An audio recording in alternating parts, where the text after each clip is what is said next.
Oh, geez. That's loud. Oh, no. That's pretty normal, actually. Okay, never mind.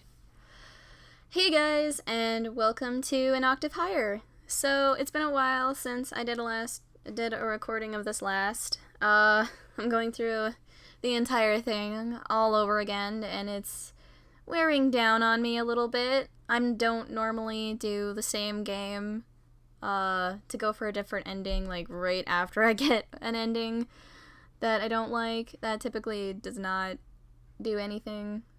That typically doesn't happen with me because otherwise I get so sick of the game, which is terrible because this is a game I don't want to get sick of. I kind of have to, like, do it all in moderation or else, I don't have a fun time. But I need to do some recordings again, and I should probably work on this one rather than the ones that I'm trying to work on that come after this one, just because, well, it's important to at least finish the one I'm working on right now. So yeah, let's get started. Also, for the record, I am definitely avoiding some textbook reading right now, because textbook reading, depending on the subject, it can be so difficult to get through, even if you like it. Anyway, with Professor Poe walking beside me, the unfamiliar faces that 10 minutes ago never bothered looking in my direction now try to approach us just to greet and exchange handshakes with the professor. Everybody seems to recognize you. Oh, well, I've worked with lots of institutions over the years. In fact, Professor Poe is all but a celebrity in research circles. When he was young, if you said this in front of the professor, he'd quip that he is still young at heart, Professor Poe successfully solved one of the many long-standing mysteries of magic. His research answered the question of how the water, fire, rocks, and wind that magicians summon are made of elements that already exist in nature. So, for example, when we cast water, the water is summoned from a nearby sea, and eventually it finds its way back to the sea. Nothing is gained and nothing is lost. Most people are familiar with this book on the subject, if not his name. The title is Whence Magic Comes, Whither Magic Goes, or Why Overture Isn't Drowned in a Giant Flood After 3 Centuries of Casting Water Spells. It looks like many people from the industry are attending this year. Yes, MM alone is sending about 100 representatives. MM? Magical Mechanical? What other MM would attend a science conference? Well, fair enough. At home I always see those 2 letters printed on my coffee machine. At the conservatoire I read it on the lab equipment. In winter I see it on my room heater. In summer on the room cooler. All year long on my chronometer. MM, short for Magical Mechanical, is the largest magic machine manufacturer in Overture, quite possibly in the world. They have factories not only in Overture, but also in our colonies. We've arrived at the conference hall on the top floor, which is already packed full with the symposium attendees. Just as we've entered the hall, we bump into a beautiful woman. Right, I have to remember how her voice went. Oh, Professor Poe! Why, if it isn't Dr. Elena Blyton. How are you? I'm fine. I hope you are too? Oh, but of course. The woman returns the professor's chuckle with a kind smile, and then her gaze shifts to me. Hi, friends. Hi, Dr. Blyton. I didn't know you'd be coming. I might be imagining this, but I feel her smile has turned seductive.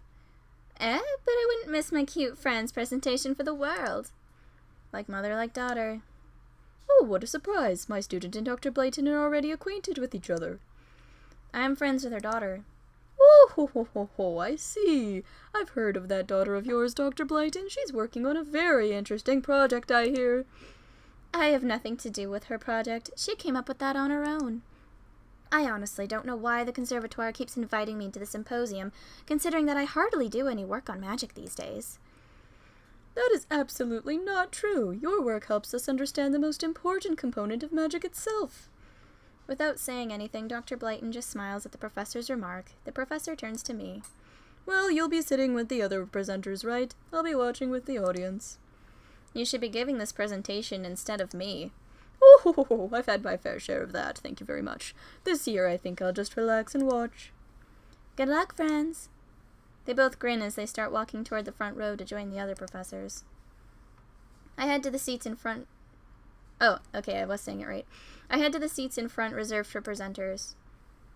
As I turn a corner, I almost run straight into a man. We both stop suddenly, surprised. Sorry. He looks about my age. Is he a student from another conservatoire? But he's not wearing any uniform. Actually, from the way he's dressed, he may be an aristocrat, but I didn't see any other aristocrats. Oh well, I guess there really are all kinds of people attending the symposium. But I have a nagging feeling about this man. Have I seen him somewhere before? Yes, friends. Yes, you have. What the hell is this peasant doing just standing and staring at my face, admiring my profile? Begone! Hey, can you move? Sorry. I'm surrounded by idiots. What? He's walking toward the front row. Is he presenting? He only looks my age. He's even wearing a goddamn uniform. They're even letting students present these days? I knew it. This symposium is a joke. I can't believe I'm here. I take a seat at the back. At the same time, a woman who seems to be the MC goes up to the podium. Good morning, ladies and gentlemen. Welcome to the Conservatoire d'Ouverture 17th Annual Symposium. Applause from the audience, but not from me. Today we have 15 amazing presenters who will be sharing their knowledge with us. We will have 8 presentations in the morning and the rest in the afternoon. 15? Did she say 15? Ugh, God save me. My father makes me attend this symposium every year. He says it's a good opportunity for me to experience the work of the greatest creative minds in the city firsthand, since I'm homeschooled and don't otherwise get to interact with academics. As the biggest shareholder in Magical Mechanical, it was easy for my father to make MM send me as one of the representatives. And it was equally easy for MM to send as many representatives as they wanted, them being the corporate sponsor of this event. Damn this lock. But for that, I'd like to call the headmaster of Conservatoire d'Ouverture, Mr. But seriously, this symposium is a joke. Those presenters are not even here to share knowledge. They're either trying to sell something or get funding for their research. They're fakes, all of them. Applause again. Some old geezer goes up on the podium. The conference hall is pretty big. If you drew a hexagon on the floor, you could probably play sorcerer here. There wouldn't be any space left for an audience, though. Not that I would mind. Looks like there are exits to some kind of balcony outside from which one is able to look down at the courtyard. Another round of applause. The old geezer leaves the podium. Without further ado, please welcome our first presenter, a professor from the Academy of... so tired. The walk back to the city from Mason to Beauvoir took over an hour. Even after I got back to civilization, I couldn't find where I was exactly. Eventually I gave up and called a taxi carriage. But unbelievably, the driver was a dolt. He didn't know where the house of Lord Godwin was. I had to force him to pull over so that I could hail yet another taxi. I didn't get home until well after midnight, and now my eyelids feel heavy. Heavy. Heavy.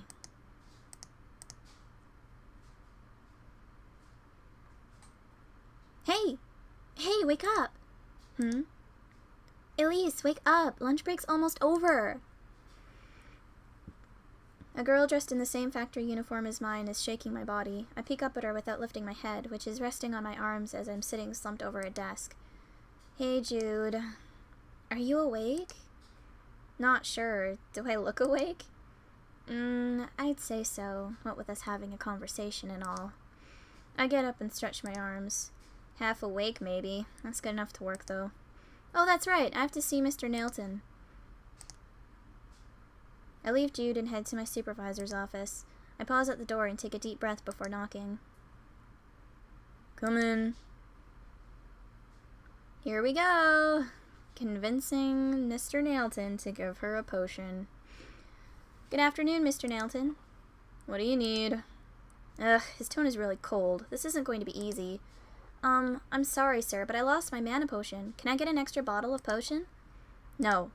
But, listen, Miss Elise Shelley, employee number C15106.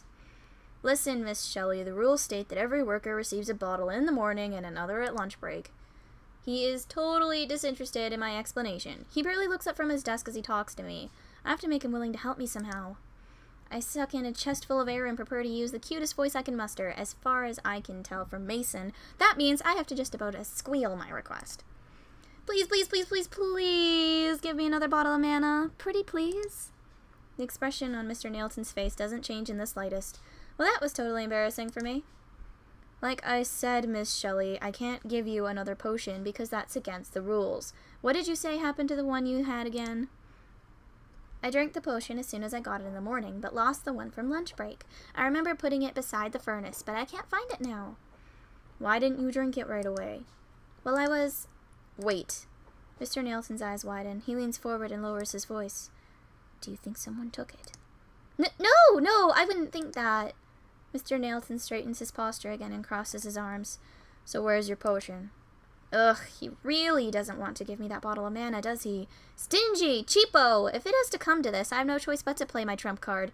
You should never underestimate a girl in desperation, Mr. Nailton. I bow down my head and stare at my feet. I'm sorry, Mr. Nailton. I pause for a few seconds after speaking in a shaky voice. My boss's face is starting to soften up. He can sense that something is about to happen.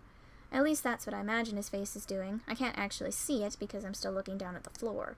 When I look up again, I make the most doleful look I can. I stare right into his eyes, my eyelids glistening and my pupils dilated with longing eyebrows raised and tilted to the forehead, my lips half open as if I'm about to let some words out but lacking courage to do so, and my cheeks pink in shame. Okay, I can't actually look at my own cheeks as far as I know. I have never once blushed in my life, but pink is how I visualize them. I promise I'll work really hard today. Please. My boss gapes at me almost in disbelief. At last he lowers and shakes his head with his eyes closed. Fine. Ugh, but only this time, you hear? He raises from his chair, walks to a cabinet at the back of his office, and opens it. From inside the cabinet, he fetches a vial of clear blue liquid. He walks back and hands me the vial. I take it without the least hesitation, and joy soon returns to my face. Thank you, Mr. Nailton. Then at his yes, now go away hand gesture, I turn to the door, step outside his office, and slip the vial of mana potion inside a pocket on my work apron. I go back to my working spot, happy after successfully pulling off what the girls at Mason dubbed the male's inducement technique first movement. I never asked them about any subsequent movements. In any case, I've got what I wanted. Time to get back to work. This factory produces tons of machinery, literally tons, every day. From household appliances to machines for public utility, we have a section for just about everything. The section where I work, though, deals with what people call the boring stuff. We make chassises for various kinds of machinery and assemble components from other sections into these chassis to produce final products. Meanwhile, engines like the mana absorption engine and the magic casting engine are made elsewhere and brought here for the final assembly. But hey, even working on the not boring stuff still mostly involves casting the same magic all day every day, so how exciting can it be? That's just how work in a factory is. You come in the morning, drink a bottle of mana, use it all up by casting the same magic until lunch, then you gulp down another bottle of mana after lunch and continue casting that exact same magic again until the end of the shift at sundown. Whew, and that's basically my life in a nutshell. Mine and everyone else's. Sounds like working retail, except, just keeping up the same face every day while dealing with really shitty people. And maybe some nice ones if you're lucky. I'm back at my post. A huge, empty furnace looms in front of me, silent. I start to focus on courage. So Elise, did the boss give it to you? Had to use my feminine charm, but yes, he did. A clanging sound from the furnace calls my attention. I see that the furnace is now filled with chunks of metal. I think they are aluminum, or is it zinc, that have been dropped by a machine on the upper floor straight into the furnace. I reach out with one hand. Summon. A fire bursts inside the furnace and the chunks of metal are quickly swallowed by the flames. Did he take it out of your wages? I hope not. He didn't mention anything. Do they usually do that? If they like you, usually not the first time. Just don't make a habit. I know. A minute later, the metal has turned completely into burning liquid. A small door at the side of the furnace opens, and the liquid streams down through a pipe that distributes it to several different shaped molds. One of the molds is right beside Jude, who has just finished gathering courage in her hand. Once her mold is full with hot metallic liquid, she places her hand a few inches above it. Nullify. Jude casts a spell and heat starts gradually leaving the liquid, slowly transforming the molten metal into a solid chassis part. At the same time, more chunks of metal are being deposited into my furnace. I cast fire again.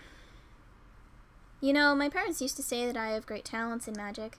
They said I could become a mage. Too bad nowadays a magician can only become a mage if she graduates from a magic school. Well, you might never be a mage, but you are talented. Look at you handling that gigantic furnace while the rest of us have these molds. Yeah, maybe, but I have a feeling that my parents didn't imagine me melting metal for a living when they said that. The metal in Jude's mold has completely cooled. It's ready to be used for the final assembly of a machine.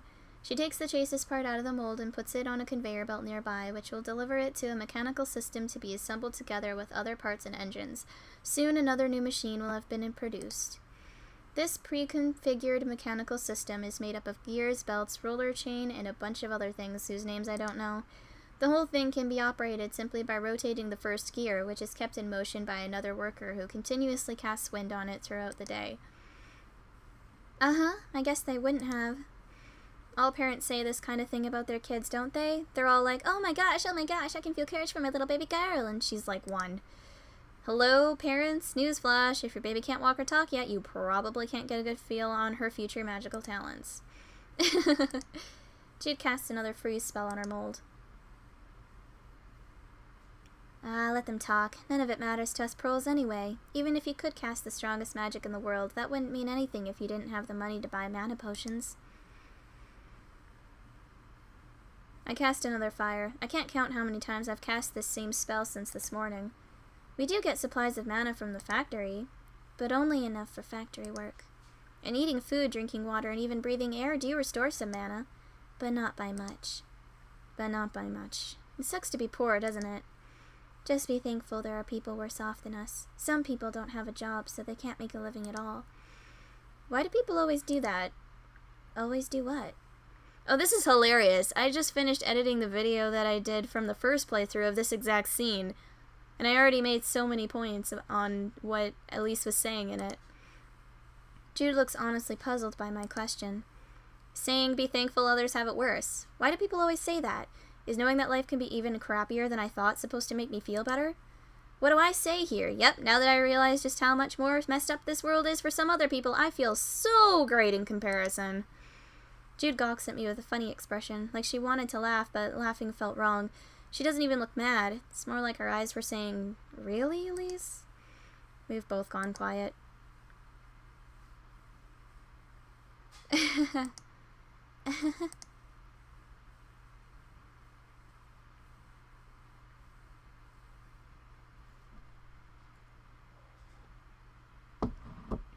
Huh?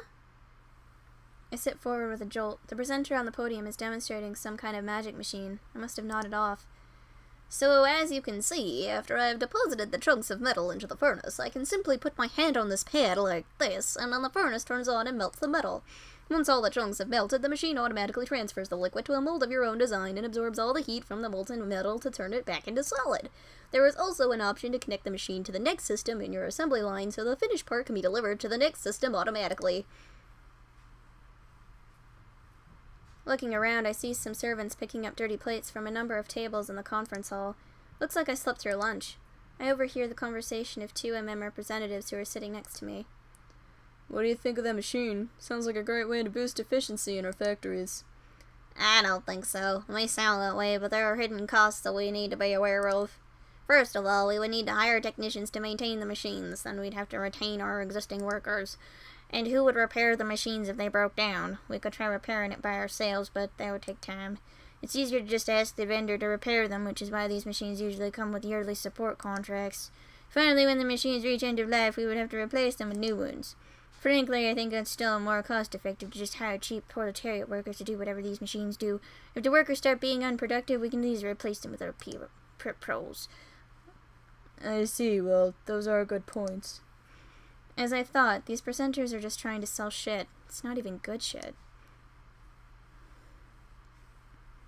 Looks like the demonstration is ended. The presenter leaves the podium with a few assistants who are carrying his machine. The 2 representatives resume their chat. Hey, do you want to go outside for a while? Oh, yes, I do. The morning session was great, but this afternoon session is rather boring. Yeah, that second presentation this morning was especially interesting, wasn't it? Correlation between emotional maturity and magical affinity? That's the one. All this time we've been thinking that older mages tend to be better with magic solely because of their experience, but maybe that's not all there is to it.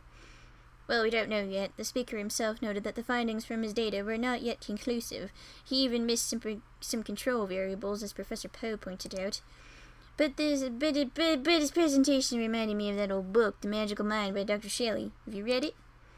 That's the one that discusses the effect of a magician's psychological state of mind on his magic, right? Yeah, I read that one. It's a classic. It was published, 17 years ago? Yes, is it that old? Yeah, it's that old, isn't it? Anyway, let's go. I need a smoke. The two women representatives exit the hall to the balcony. They're not the only people leaving, I notice. In fact, I can see more unoccupied seats now than when I came in this morning. This is my chance to leave, too. As I stand up, I hear the MC introduce the next speaker. Our next presenter is a senior in the Department of Magical Science in Conservatoire d'Ouverture, who is currently doing research under the guidance of Professor Joanne Poe. Ladles? Did I really say ladles? Oh my god. Ladies and gentlemen, Franz Byron.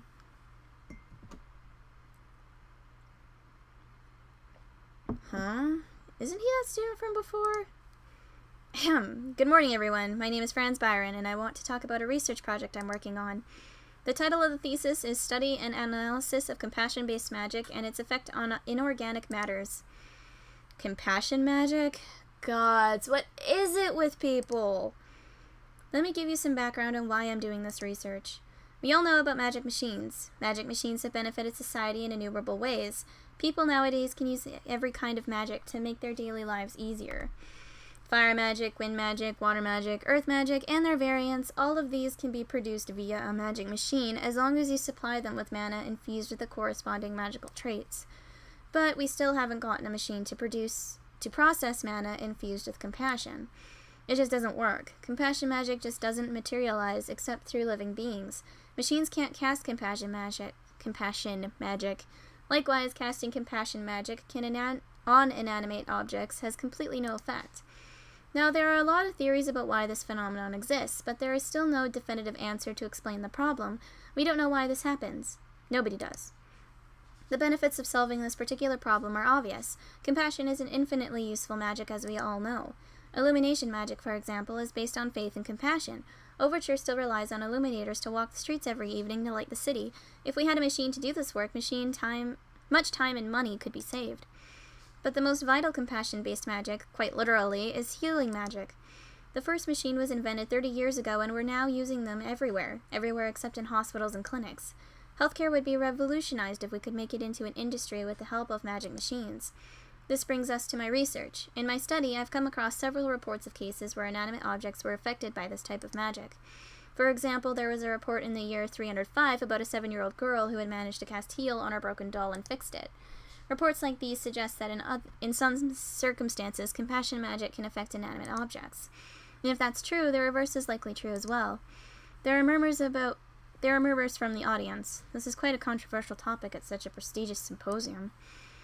Now, I know what you might be thinking. There have already been numerous research studies on this, and they all failed to make compassion-based magic machines. Which is what happened in the first playthrough, but hopefully I'll actually do it right this time. But those experiments were done a long time ago, back when we could only determine the quality of magic from visual observation. But thanks to recent advances in research, we now have methods to quantify magic. For example, by analyzing the water that is summoned with intelligence-based magic, we found that not all summoned water is the same type of water. Some water we summon is safe to drink, some isn't. Though most water has the same consistency as what you'll find in the Overture River, some water will cause corrosion on metal. We now refer to the latter as acidic. Continuing research has revealed the parameters needed to quantify different properties of water. Using these parameters, we can now calculate how pure the water we summon is reliably and consistently. Still further studies found how this purity level correlates with other magical parameters such as the magical affinity of the caster and the amount of mana used in each spell. Of course, we already knew about this correlation long before that, but at I messed up.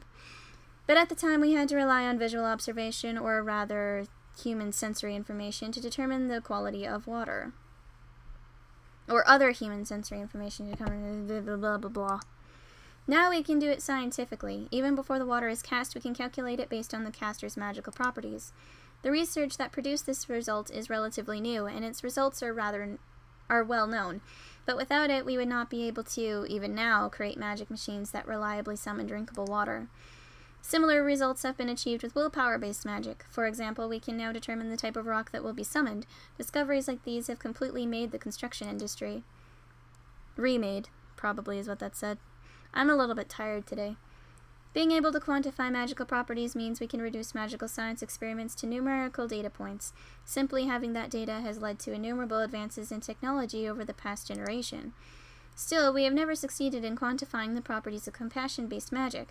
This is a major part of what I will be doing for my final year project. The student goes on to explain different kinds of properties that may be analyzed from compassion magic and the scientific methods to properly measure them to produce quantifiable data. To be honest, I don't give even the slightest damn. Compassion magic is, as I've made remarkably clear for years now, an utter waste of effort in every theater but war. Some people in the audience seem to be listening very intently, though. I don't know why. Healing machines are I can't talk. Healing magic... Healing machines are a preposterous idea. If you're wounded, call a doctor to come and cast heal on your wound. It takes seconds. Actually, no, a machine would take seconds. A doctor would take longer. Finally, the student concludes his presentation. Once I collect enough data, I'll be able to analyze them to find out how compassion-based magic affects different materials under different conditions. If there is a strong positive correlation, I will be able to form a scientific theory on this subject. The theory will be a strong first step. My hope is that it will inspire wider research in the field of magical engineering to figure out the lingering puzzle of the compassion-based magic machine. Thank you.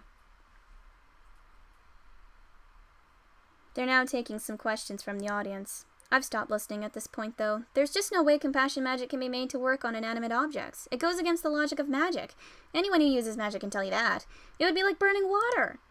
However, for some reason, I find myself thinking about his research topic, despite, or perhaps because of how absurd it is. Compassion. After the questions and answers session is ended, the student goes back to his seat to a warm round of applause. At the same time, the next presenter gets up from his seat and heads to the podium. But the conference hall is emptying out as the afternoon wears on. The audience is half since this morning, by my count. After a while, the presenter student also gets up from his seat and walks toward the exit. Maybe I should go after him and talk for a bit. That will also give me a reason to leave the symposium. In fact, that sounds as good an idea as any. I catch up to him outside the conference hall. Excuse me. Oh, hi. Allow me to introduce myself. My name is Frederick Godwin. I'm here as a representative from Magical Mechanical. His mouth is agape for a second after hearing my name, even though it doesn't show that in the illustration, which I literally just noticed now. Godwin is a name that carries weight in this town, thanks to my father, Joff Godwin, the founder of MM. It's very nice to meet you, Lord Godwin. I am Franz Byron, a magical science student at this conservatoire. I think we ran into each other this morning. Lord Godwin is what people call my father. You can just call me by my first name. The student looks startled, but soon regains his composure, even though that's not seen in the illustration either. Is that really okay? Alright, nice to meet you, Frederick. I was being polite, you damn peasant. He should at least have the good sense to continue to use my title despite my offer. What a little imbecile. Ahem. I was also wondering why you picked compassion magic as your research topic.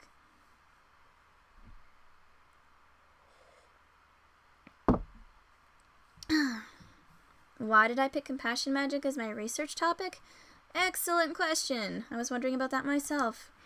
My research topic is quite unusual, I'll admit. A machine that can work with compassion magic, or a machine on which compassion magic will have an effect? Unbelievable.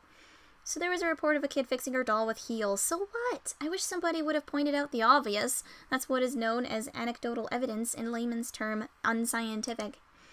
Well, unscientific is not technically a layman's term, but my point is that it's crazy to form a hypothesis based on unverified reports.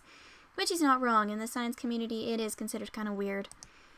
I mean, the first machine was invented 3 decades ago, and for 3 decades we've known that machines don't work with compassion. It's not as if during these 3 decades our best scientists haven't been trying to make them do. The only reason I'm doing the research, of course, is because Professor Poe pushed it onto me. I really had no choice. He's one of the most respected and brilliant minds in magical science. You don't say no to Professor Poe. Gods, how am I ever going to graduate? Oi, you! Sorry, I was lost in thought. Well, as I said in the presentation, scientific knowledge of compassion magic would have the potential to unlock all kinds of useful inventions, like compassion magic machines. Speaking of magic machines, I suddenly realized something important. I'm speaking to an MM representative, and he just so happens to be the son of Lord Godwin. MM and Lord Godwin give the most funding to research projects, especially those that might make money for MM. If I can convince this guy that my research can become the basis of MM's future products, I may receive a research grant. If we can successfully build compassion magic machines, we'll be able to revolutionize the medical industry. Imagine this, wounds that are easily treatable with a machine, medical equipment for hospitals, the whole experience of healthcare modernized. We might even be able to make medical equipment that can treat diseases rather than just ease pain. Now time to go for the kill! In fact, it would be a huge benefit to MM's bottom line if they could get into the healthcare business. They might even speed things up by funding my research. I stopped talking and wait for a reaction while observing Frederick's face. No reaction. Maybe I was being too obtuse. I was thinking that if maybe we could talk about how my research could benefit MM in some way, that might be... Yes, I think it's interesting. Excellent! Now I can talk about getting research funding. Well, good luck on your final year project. Talk to you later. Wait. What? Wait. I stopped Frederick from walking away. Well, I was thinking, will you have time to talk more about this? I have lots of ideas that I'd like to run by you. His eyebrows twitch. His lips are pressed tightly together. I don't have the authority at MM to approve funds for research projects. I'm only here because my father, Lord Godwin, wanted me to attend the symposium. I see. Well, can you introduce me to someone who normally deals with research projects? No. He turns and walks away from me. Is there... He turns to me again, his eyes wide and lips pursed, like he just discovered a dog pooping on his front yard. But suddenly he smiles. I feel that something is wrong here, but then again everyone smiles differently. Actually, there is somebody you can talk to regarding your research. He puts his hand into his pocket and takes out a crumpled piece of paper. The address to Mason de Beauvoir! Just go to that address. I read the address on the paper. I don't recognize the street name. Oh, thank you very much. Who should I speak with when I get there? Ask for Madame... You know what? Ask for Mrs. Beauvoir. Mrs. Beauvoir will be able to help you out. Got it. Thank you very much, Frederick. His eyebrows twitch again. Did I pronounce his name wrong? Don't mention it. He walks away. He doesn't look like he'll be coming back. Well, in fact, I don't have anything to do here either. Professor Poe has already given me permission to go home after I'm done with my presentation. I look at the piece of paper I got from Frederick. I don't recognize the street name, but I know the district. It's a bit far near the outskirts of Overture, but I can get there by omnibus. Maybe I should pay this Mrs. Beauvoir a visit. Oh, it's gonna be funny when he goes. I'm more excited for the summoning poop episode, though. Like, oh my god. That one is so good. If you haven't seen the first playthrough, I highly recommend looking at it, just because of...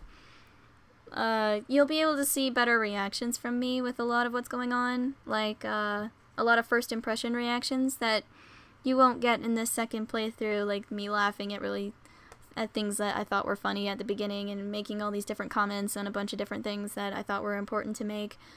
Right now, since I've already made them on a lot of areas, and some that I don't think I even touched upon before, at least in the second one, like, it's good to watch both to kind of get two different versions of how I feel about this game, I guess, and even two different voices for some minor characters that you never see again. Like the men from the MM representatives in the symposium, I did them completely differently in the first playthrough than I have this one. So, if you're interested in seeing those kinds of differences, I recommend checking it out. So, yeah, I'm gonna end it here, guys. My throat's getting kind of sore. So, yeah, see you next Wednesday. Bye-bye. Wait a minute. What is this? What is this? Are these pairings? Or points to something? Points towards a relationship with Frederick and Elise. Points towards a relationship with Frederick and Anita, I think her name was. Points towards not Frederick. Yeah, Franz and Elise, Franz and Anita, or whatever her name was. Frederick and Elise and Franz and Frederick. Franz and Frederick! How come there isn't a lesbian one? If there's a Franz and Frederick one. Oh, this is new. They did an update. That was not there before. That was not there before. What the fuck is that about? God, that's got me curious. I wonder it's so if you know you're going on the right track with a new route or something. Oh, I'm confused. I need to know about this. Hey guys, and that was an octave higher. If you're interested in checking out the next episode, then just click on the icon on the right hand side. If you're interested in any of the other games that I have listed here that have very similar storylines that are pretty intricate, I would say to check them out as well. And if you want to subscribe, just click my icon and we're good to go. So yeah, see you later.